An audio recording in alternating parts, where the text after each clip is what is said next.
The frozen fields of Belgium stretched endlessly under a pewter sky, scarred by the blackened hulks of disabled vehicles and the geometric patterns of tank tracks carved deep into the frost-hardened earth. The metallic tang of cordite hung in the air, mixing with the acrid smoke that rose from smoldering wreckage scattered across what had once been pastoral farmland. Snow crunched beneath the steel treads of approaching armor, each compression creating a sharp crystalline sound that carried for miles in the thin winter air. In the distance, the rhythmic rumble of approaching tanks grew steadily louder, a mechanical heartbeat that would soon reshape the very foundations of German tank doctrine. The morning mist clung to the frozen ground like the ghosts of fallen soldiers, and through this ethereal veil emerged the dark silhouettes of armored vehicles. The temperature had dropped to -15 degrees Celsius during the night, cold enough to freeze the breath of tank crews and turn engine oil to the consistency of molasses. Radio static crackled across German frequencies as Panzer commanders coordinated their positions, their voices betraying the confidence of men who had dominated European battlefields for nearly 4 years. The Battle of the Bulge had entered its final, desperate phase. German Panzer crews, veterans of campaigns across Europe and the Eastern Front, sat in their Tiger IIs and Panthers with the confidence born of 3 years of technological superiority. These were the men who had witnessed their 80-mm guns slice through Soviet T-34s like paper, who had seen Allied Shermans brew up in spectacular fireballs when caught by their long-barreled cannons. Their metal chariots bore the scars of countless victories, scratches from Soviet anti-tank rifles, dents from British artillery fragments, burn marks from American bazookas that had failed to penetrate their superior armor. To them, the American Sherman tank represented everything weak about Allied armor doctrine: thin steel, inadequate firepower, and what they perceived as American industrial corner-cutting in favor of quantity over quality. The Sherman had become synonymous with Allied desperation, a mass-produced coffin that relied on numerical superiority rather than engineering excellence. German intelligence reports consistently reinforced this perception, documenting favorable kill ratios and highlighting the Sherman's vulnerability to German anti-tank weapons. Obergefreiter Klaus Brenner, commander of a Panzer IV AUSF-H in the 116th Panzer Division, adjusted his headset and peered through his commander's cupola at the approaching American column. At 23, he had already fought in the siege of Leningrad and the retreat from Kursk. His tank bore the identification number 314, painted in white Gothic numerals, and its hull was decorated with 27 small crosses, each representing a confirmed enemy vehicle destroyed. The interior smelled of gun oil, leather, and the distinctive metallic odor of spent ammunition casings that had accumulated over months of combat. His crew consisted of men who had learned their deadly craft in the crucible of the Eastern Front. Hans Miller, the gunner, had served since the invasion of Poland and possessed an almost supernatural ability to estimate range and calculate firing solutions.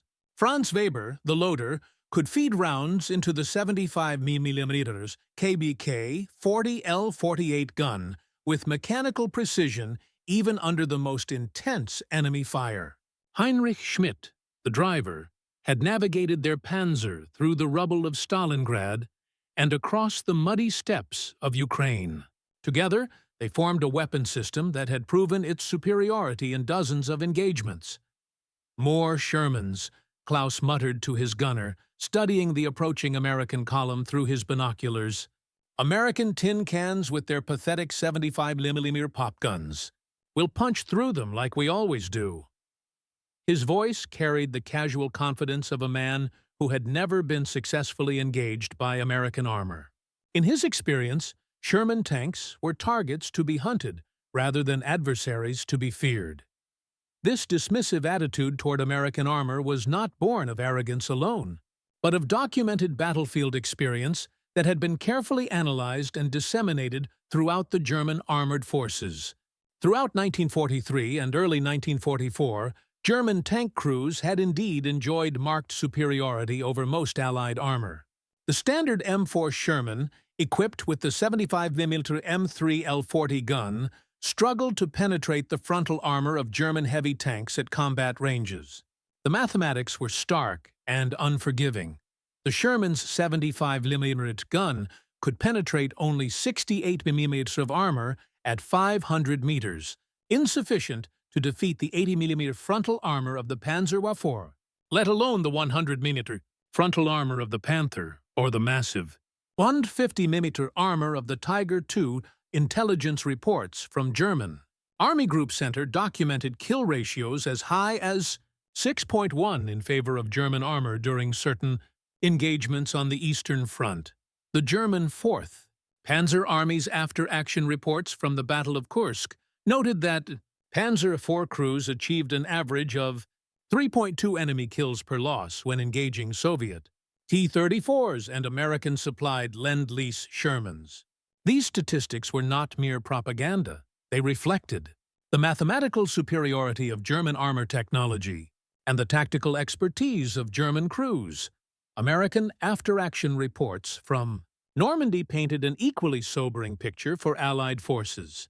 The 3rd Armored Division's combat analysis from July 1944 documented that Sherman crews often required numerical superiority of 4.1 or greater to successfully engage a single German heavy tank.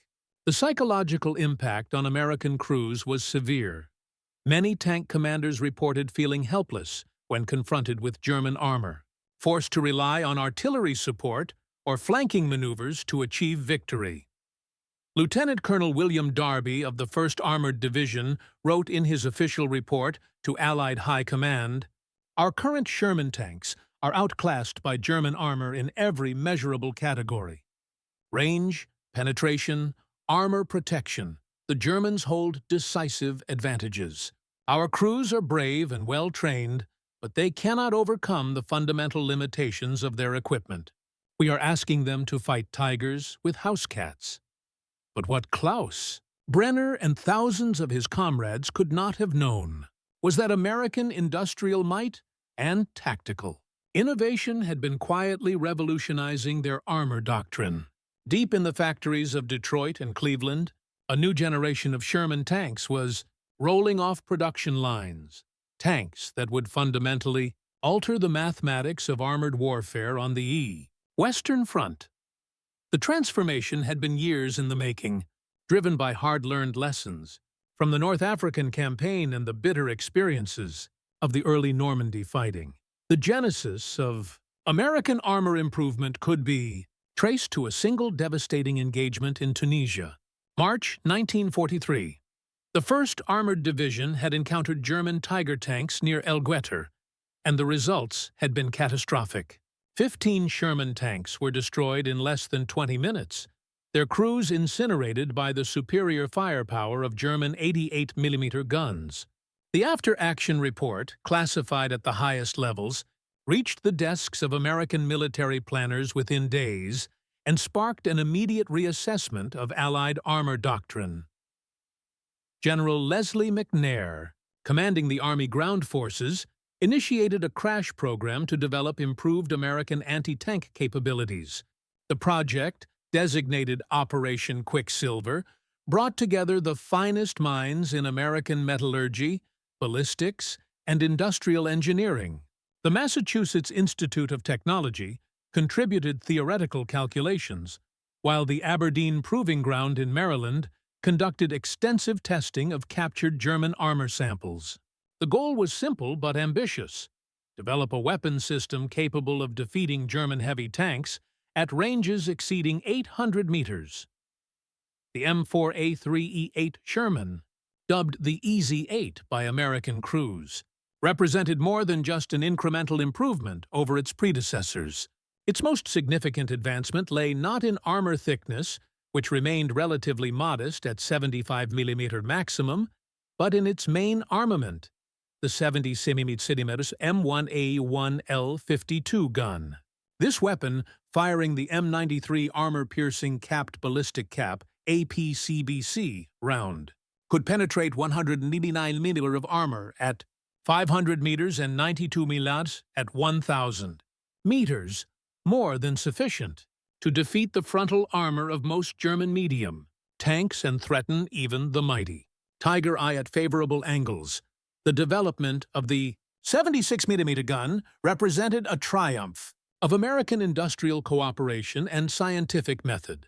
The weapon's design incorporated lessons learned from captured German guns, British anti-tank research, and extensive ballistic testing conducted at ranges across the United States. The gun tube itself was manufactured using advanced steel alloys developed by Bethlehem Steel Corporation, while the breech mechanism incorporated precision components manufactured by the Warner and Swazi Company of Cleveland. The mathematical transformation was striking and immediate. Where the 75mm gun required Sherman crews to close to suicidally short ranges, often less than 300 meters, to achieve reliable penetration of German armor, the 76mm gun extended effective engagement range to over 1,000 meters. More critically, it elevated the Sherman from prey to predator in the armor hierarchy that had dominated tank warfare since 1942. The ballistic coefficient of the M93 round, calculated at 0.31, provided superior accuracy and retained velocity at extended ranges compared to earlier American ammunition. The transformation extended beyond mere ballistics to encompass the entire philosophy of American armored warfare. Previously, Sherman tanks had been relegated to infantry support roles, advancing behind foot soldiers and engaging fortified positions rather than enemy armor. The doctrine emphasized speed and reliability over firepower, accepting tactical limitations in exchange for strategic mobility. This approach had served adequately in the Pacific Theater, where Japanese armor was minimal, but proved inadequate against the sophisticated German Panzer divisions of the European theater. American tank crews had spent months training with these new weapons at the Armored Force School in Fort Knox, Kentucky, and at training centers across the continental United States.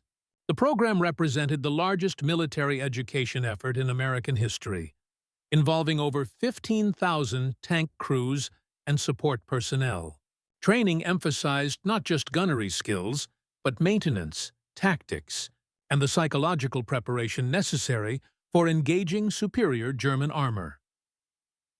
Technical Sergeant Michael Mick O'Brien, commander of an Easy 8 in the 3rd Armored Division, had fired over 200 practice rounds through his 76mm gun before shipping to Europe. His training record, preserved in national archives, documented consistent accuracy at ranges exceeding 200 meters, and demonstrated proficiency in engaging multiple targets in rapid succession. The difference was night and day, he would later write to his wife Martha in Boston. For the first time since landing in Normandy, we felt like we had a fighting chance against the German heavies. The gun had authority. You could feel it in the recoil, hear it in the muzzle blast. It was the sound of American engineering catching up to German steel. The psychological impact of superior firepower extended far beyond mere ballistics. American tank crews, who had spent months employing elaborate flanking maneuvers and relying on artillery support to defeat German armor, suddenly found themselves capable of engaging enemy tanks in direct frontal combat. This tactical liberation transformed not just battlefield dynamics, but the fundamental confidence and aggressiveness of American armored units. The training program also emphasized the mechanical reliability and ease of maintenance that distinguished American armor from its German counterparts. While German tanks required extensive maintenance and specialized tools, the Sherman could be serviced by crews using standard equipment carried within the vehicle. The 76mm gun could be field-stripped and cleaned in under 30 minutes, and replacement parts were standardized across all American armored units. Staff Sergeant Robert Bobby Martinez from Albuquerque, New Mexico, served as gunner in O'Brien's crew and had previously operated the 75mm gun in North Africa. His personal journal, donated to the National Museum of World War II, documented the psychological transformation that accompanied the new weapon. With the old gun, you had to get close enough to smell the Germans' aftershave to punch through their armor. With the 76mm, you could engage them from the next county. It changed everything: tactics, confidence, the whole way we thought about tank warfare. On this bitter January morning in Belgium, as Klaus Brenner's Panzer IV emerged from a tree line to engage what appeared to be another helpless column of American Shermans, he was about to encounter the sharp edge of American technological evolution.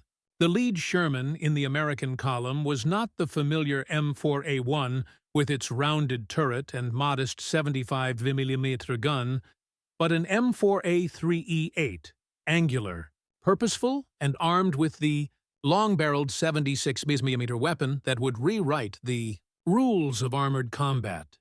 The visual differences between the old and new Sherman variants were subtle but significant to trained observers. The Easy 8 featured a redesigned turret with improved ballistic shaping, enhanced vision blocks for the commander, and, most notably, the distinctive muzzle brake of the 76mm gun. American crews had nicknamed it the can opener for its ability to penetrate German armor, and the weapon had acquired an almost mythical reputation among Allied forces during the closing months of 1944. The engagement began precisely as Klaus Brenner expected, following tactical patterns that had proven successful in dozens of previous encounters with American armor. His driver, Heinrich Schmidt, positioned the Panzer IV hull down behind a low ridge, exposing only the turret to minimize the target profile. The position provided excellent fields of fire across the open ground where the American column was advancing, and the range, approximately 800 meters, was optimal for the German 75mm gun while being beyond the effective range of the standard Sherman 75mm weapon. Klaus studied the approaching Americans through his commander's periscope. Strengthim Fatibit, noting their formation and identifying individual vehicles. The column consisted of 6 Sherman tanks advancing in line formation, a tactical arrangement that suggested confidence rather than caution. In his experience, American crews adopted such formations only when they believed themselves to be facing minimal opposition. The lead tank bore the distinctive white star of American forces and tactical markings indicating it belonged to the 3rd Armored Division. Range 800 meters, Klaus reported to his gunner. Lead tank, hull down position behind that small rise. Hans, can you acquire the target? Hans Miller pressed his eye to the telescopic sight of the 75mm gun and made minute adjustments to the weapon's elevation and traverse. The target picture was clear and stable, the familiar silhouette of a Sherman tank, its turret slightly angled to present a smaller frontal profile. Target acquired, he reported. Ready to fire. The German crew had executed this engagement sequence hundreds of times in training and dozens of times in combat. The 75mm Panzer Granate 39 round was loaded and ready, its tungsten carbide core designed to punch through enemy armor and create devastating spall effects within the target's fighting compartment. At 800 meters, the round would strike the Sherman's frontal armor with sufficient velocity to achieve penetration. Assuming standard American armor thickness of 75mm, fire, Klaus commanded, and Hans Müller squeezed the trigger mechanism. The 75mm gun fired with its characteristic sharp report, and the muzzle blast created a momentary cloud of smoke and flame that obscured Klaus's vision.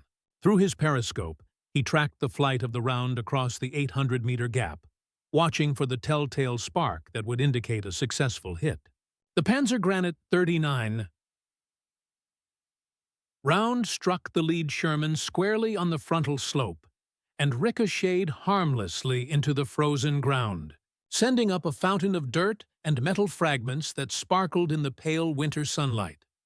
Short penetration, Hans Müller reported, already reaching for another round from the ammunition storage. This was standard procedure. German crews had grown accustomed to requiring multiple hits to disable American tanks due to the Sherman's excellent crew survivability and mechanical reliability. The first shot often served as a ranging round, allowing the gunner to correct his aim for subsequent, more effective strikes.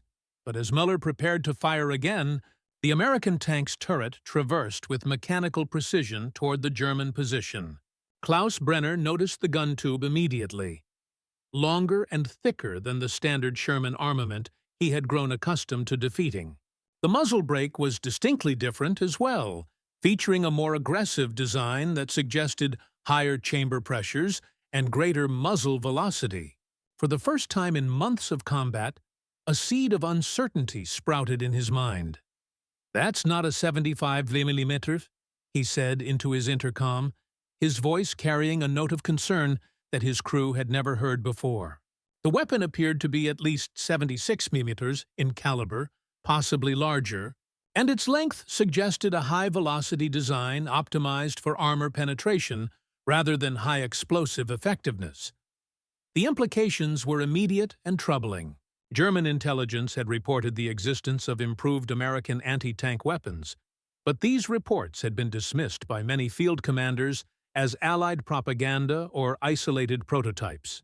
The weapon now training on Klaus Brenner's position was clearly a production model, manufactured in quantity and deployed to front-line units.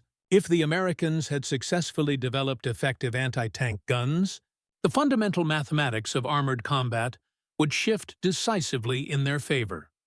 The M4A3E8's 70mm gun fired with a sharp crack that echoed across the frozen battlefield, distinctly different from the duller report of the earlier 75mm weapons. The sound was sharper, more authoritative, suggesting higher chamber pressures and superior ballistic performance. The M93 APCBC round, traveling at 2,600 feet per second, struck Klaus Brenner's Panzer IV squarely in the frontal armor plate with devastating effect. The round, designed with a ballistic cap to prevent shattering on impact and a penetrating cap to maximize armor perforation, punched through the 80mm frontal armor as if it were cardboard. The physics of the penetration were devastatingly simple, yet terrifyingly effective. The tungsten cord projectile, concentrating over 150,000 pounds of force per square inch at the point of impact, created a catastrophic failure in the German armor plate. The steel, heated to over 2,000 degrees Fahrenheit by the kinetic energy of impact, became plastic and flowed around the penetrating round like molten metal. The hole created by the penetration was perfectly circular, approximately 76 meters in diameter, with clean edges that testified to the superior metallurgy of American ammunition. Behind the armor, spall, razor-sharp fragments of steel, traveling at supersonic velocity, filled the fighting compartment with lethal metal. Debris, Klaus Brenner's last conscious thought was one of profound shock and disbelief.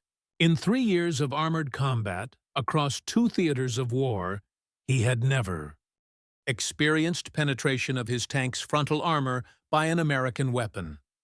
The mathematical certainty of German armored superiority, built on dozens of successful engagements and supported by detailed ballistic testing conducted at the Kummersdorf proving grounds, collapsed in the space of a single second.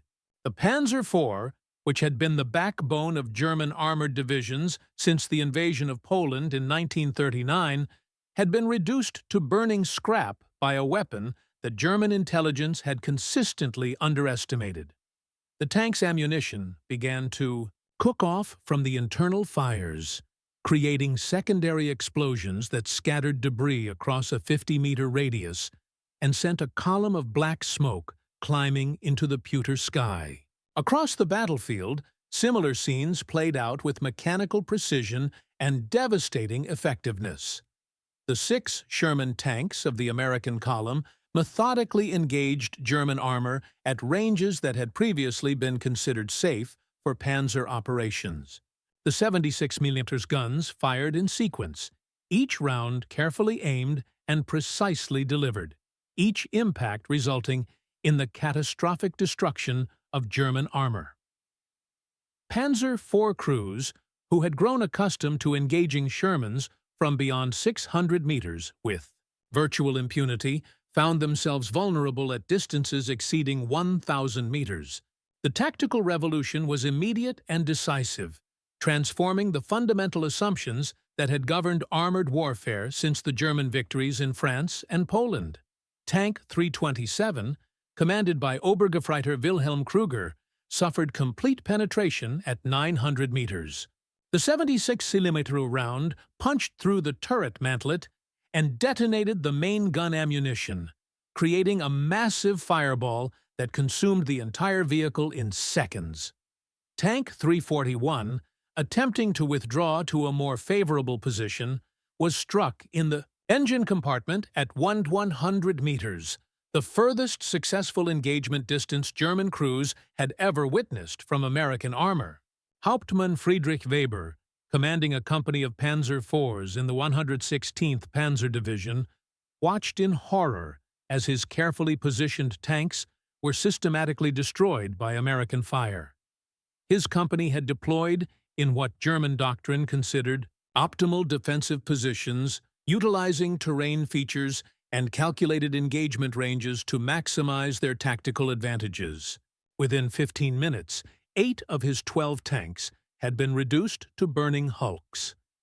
His after-action report, recovered from German archives after the war and now preserved in the Bundesarchiv in Freiburg, documented both the tactical and psychological impact of the engagement.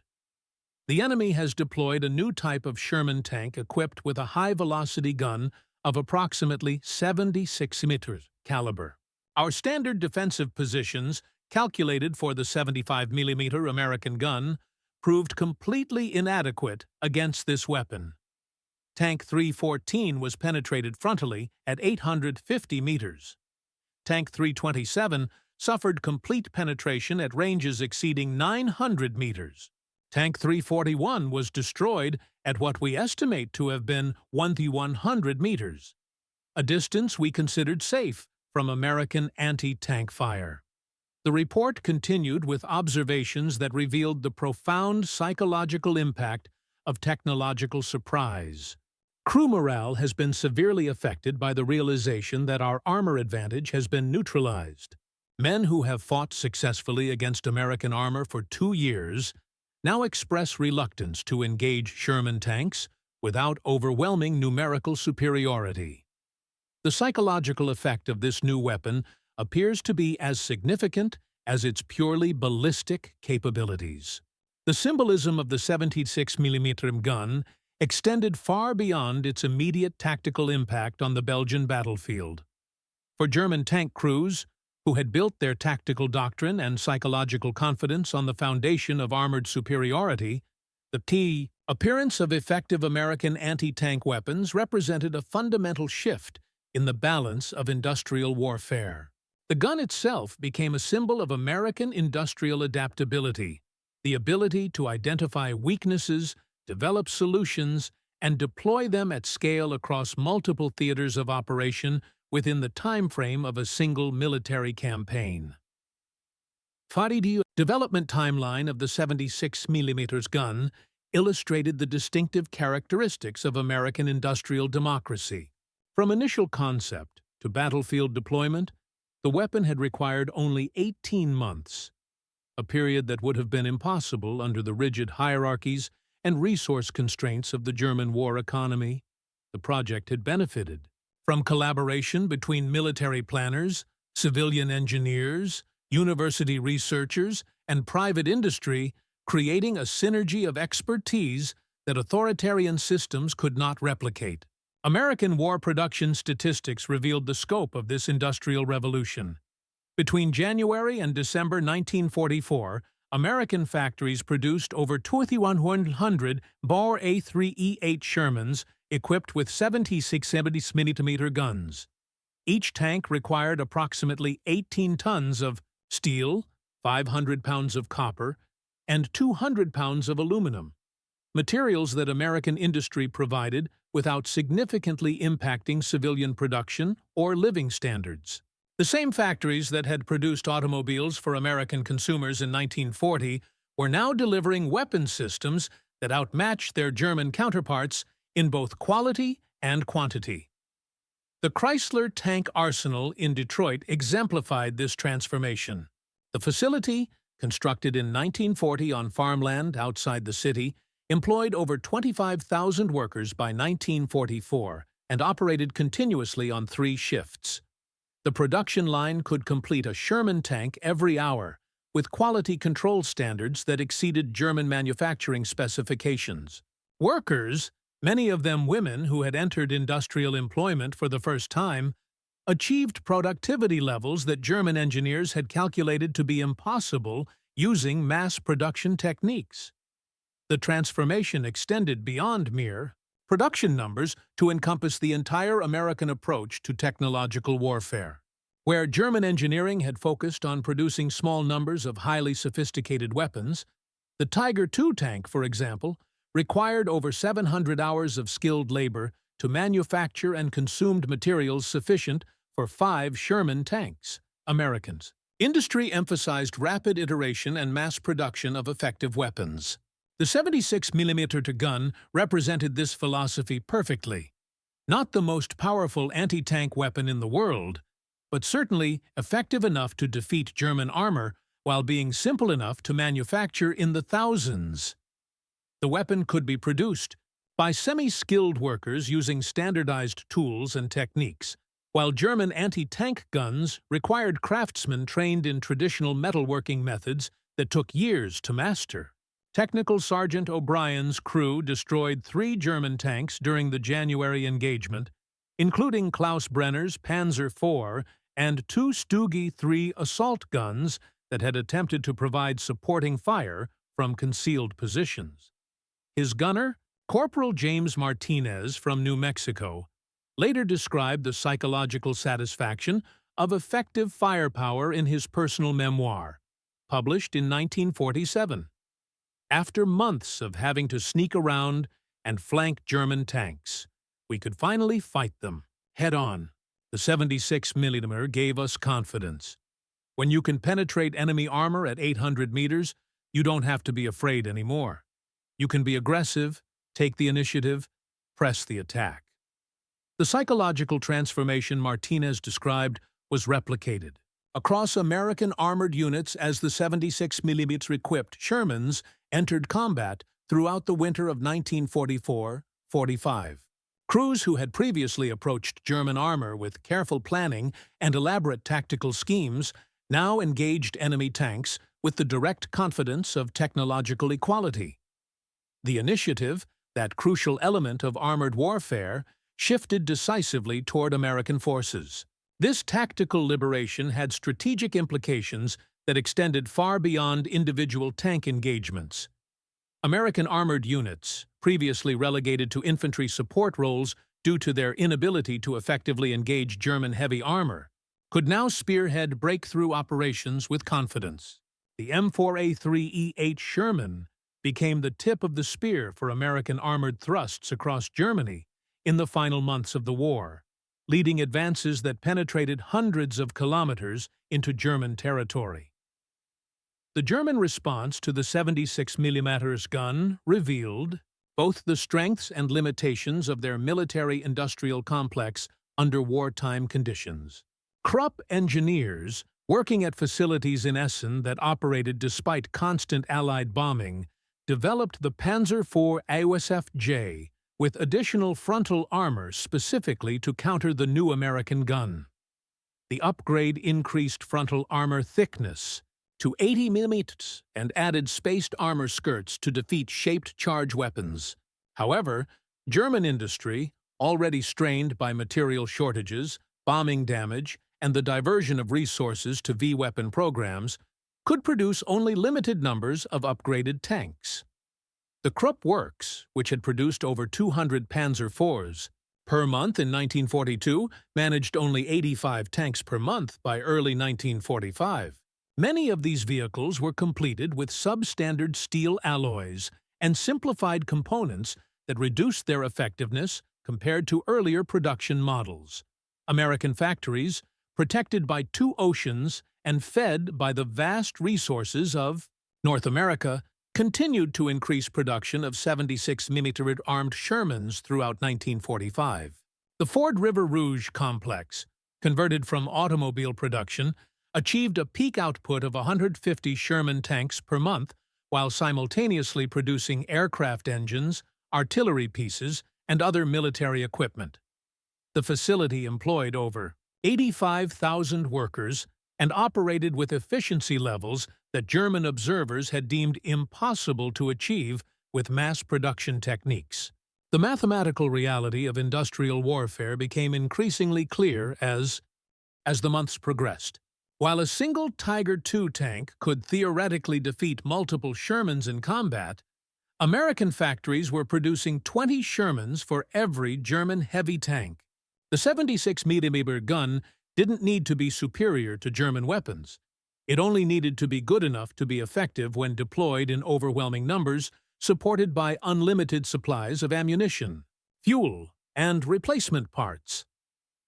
For German tank crews surviving the January engagements and similar encounters across the Western Front, the appearance of the 76mm gun marked the beginning of a psychological transformation that would define the final months of the war in Europe.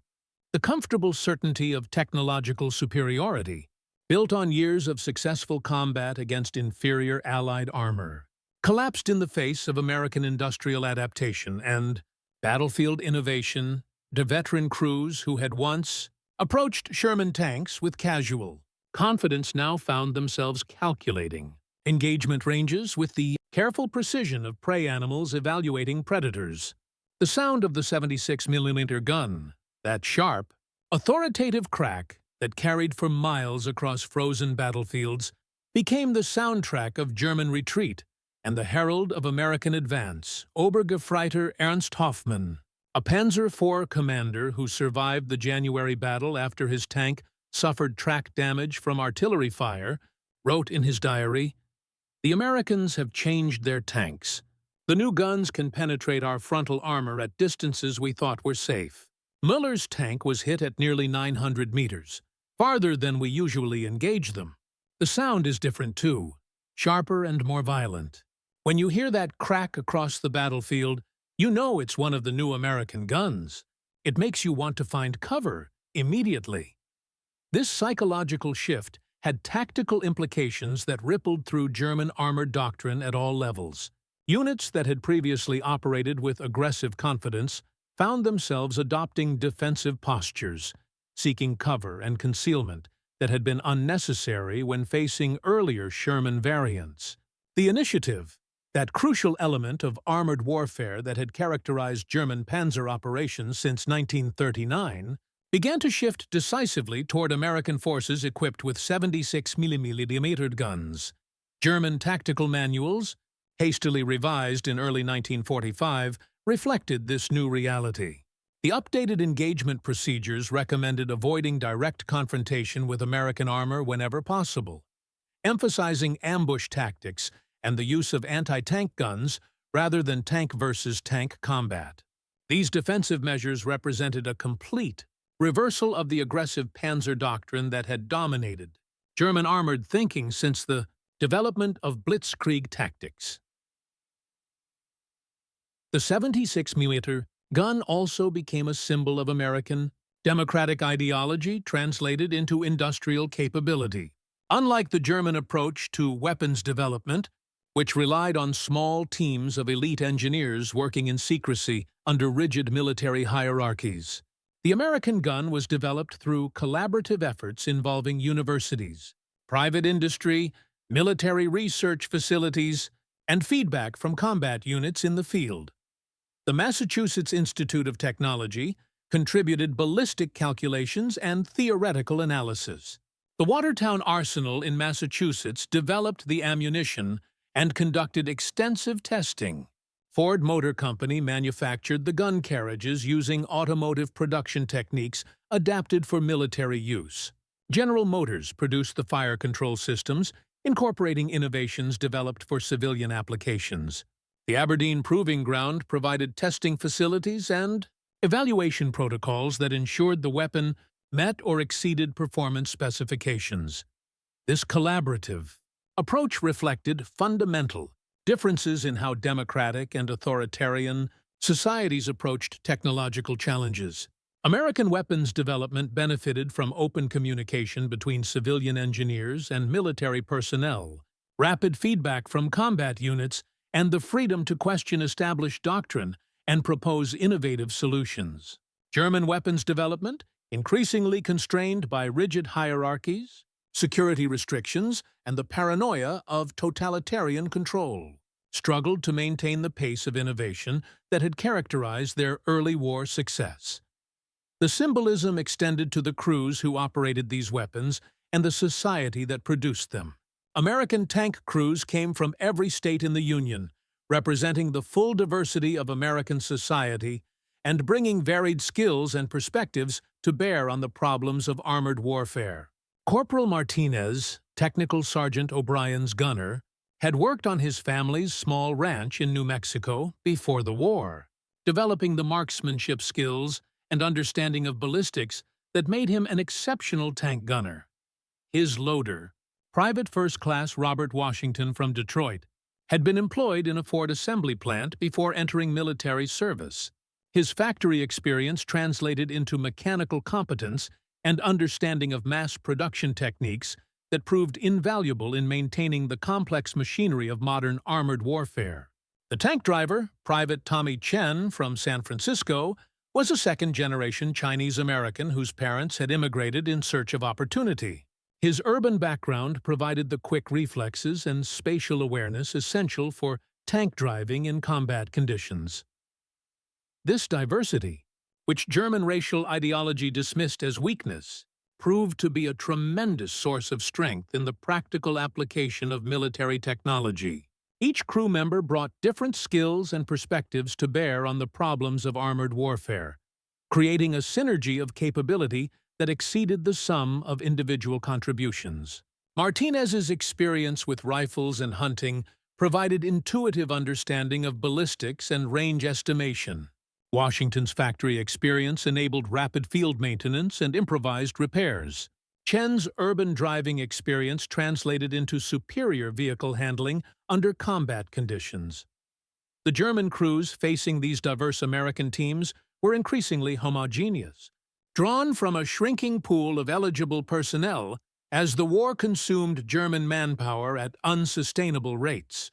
By January 1945, many German tank crews included boys as young as 16 and men over 40, individuals with limited training and experience compared to their American counterparts, who benefited from extensive training programs and abundant resources. The contrast became particularly evident in maintenance and logistics, areas where the 76mm gun's design philosophy demonstrated clear advantages. American tank crews received comprehensive training in field maintenance, supported by an extensive supply chain that delivered spare parts, ammunition, and fuel with mechanical regularity that German logistics could no longer match. The 76mm gun, designed with ease of maintenance in mind, could be field stripped and cleaned by any crew member in less than 30 minutes using standardized tools carried within the vehicle. Ammunition arrived in weatherproof containers with clear marking systems that prevented confusion under combat conditions. Each round was manufactured to precise specifications that ensured consistent ballistic performance.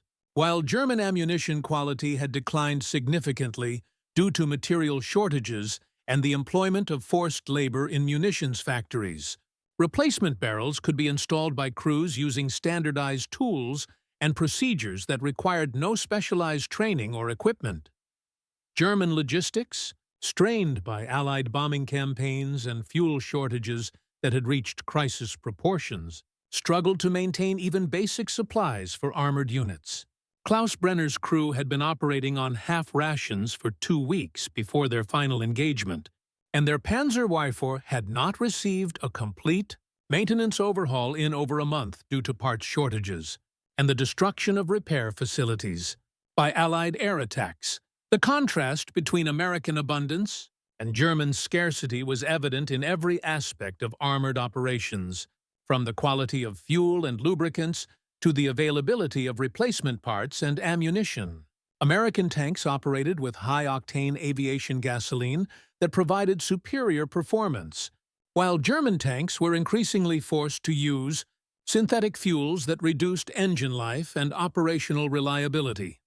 The psychological impact of this disparity extended far beyond individual tank crews to encompass the entire German military hierarchy.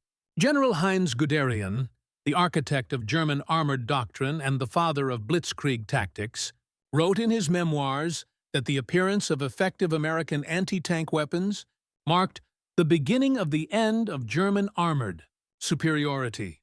The mathematical certainties that had underpinned German tactical doctrine, superior armor, superior guns, superior training, were systematically undermined by American industrial capacity and technological adaptation. Field Marshal Erwin Rommel, before his forced suicide in October 1944, had written to his wife about the implications of American industrial strength. The enemy's capacity to replace losses and introduce new weapons exceeds our ability to adapt. We are fighting not just American soldiers, but the entire American industrial system. Every tank we destroy is replaced by two more, each better than the last. As winter gave way to spring in 1945, the 76mm gun became the soundtrack of German defeat. Its sharp crack echoed across the battlefields of the Rhineland, the Ruhr, and central Germany, as American armored spearheads punched through increasingly desperate German defenses. Each engagement reinforced the new tactical reality. American armor could now engage German tanks on equal terms, supported by overwhelming numerical superiority and limitless supplies of ammunition, fuel, and replacement vehicles. The sound of the 76mm gun firing became psychologically associated with American advance and German retreat. German soldiers learned to recognize the distinctive report of the weapon and would immediately seek cover when they heard it, knowing that American armor was operating in the area with impunity. The gun's sound carried for miles in the clear air of early spring, serving as an audible reminder of American technological and industrial superiority. Wehrmacht. Intelligence reports from March 1945 documented the psychological impact of the 76mm gun on German morale.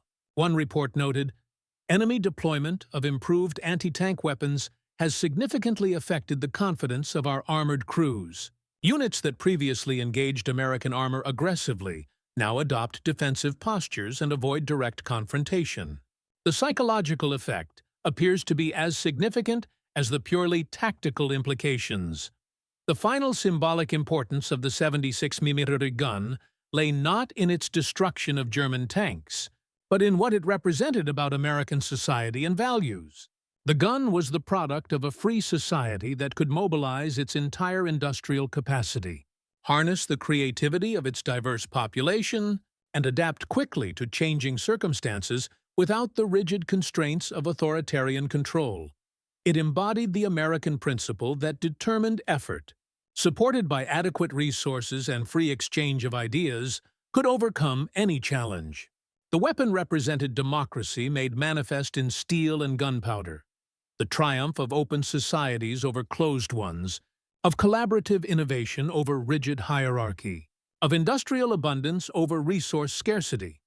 German tank crews, raised in a society that valued hierarchy, racial purity, and unquestioning obedience, found themselves defeated not by superior individual warriors, but by superior systems, industrial, educational, and social systems that produced effective weapons and competent crews in overwhelming numbers. The 76mm gun was not just a weapon. It was democracy's answer to totalitarianism, freedom's response to oppression. In the closing weeks of the war, as German resistance collapsed across a broad front, abandoned Panzer fours and Panthers littered the German countryside, silent testimony to the failed promise of technological superiority built on foundations of slave labor and totalitarian control. Many bore the characteristic puncture wounds of 76 millimeters penetration, circular holes punched cleanly through armor that had once seemed impenetrable. These mechanical corpses told the story of a tactical revolution that had reshaped the mathematics of armored warfare in favor of American industrial democracy. Each destroyed tank represented not just a military defeat, but the failure of an entire ideology that claimed superiority based on race and authoritarianism rather than the fundamental strengths of free societies. The laughter of German tank crews, who had once dismissed American armor as inferior, had been silenced by the sharp authority of 76 millimeters guns. In its place echoed the deeper truth that emerged from the wreckage of the Third Reich, that free societies, given time and determination, possess advantages that authoritarian regimes cannot match or comprehend. The 76 millimeter gun had punched through more than German armor. It had punctured the illusion that technological superiority could substitute for the fundamental strengths of democratic industrial society. In the end, American steel, forged in the fires of freedom and tempered by the determination of free men and women, had proven stronger than the finest products of German engineering and totalitarian efficiency. The sharp crack of the 76 millimeter gun would echo through history as the sound of democracy triumphant, of freedom's victory over oppression, and of the enduring truth that societies built on liberty and justice possess resources that no tyranny can match or defeat.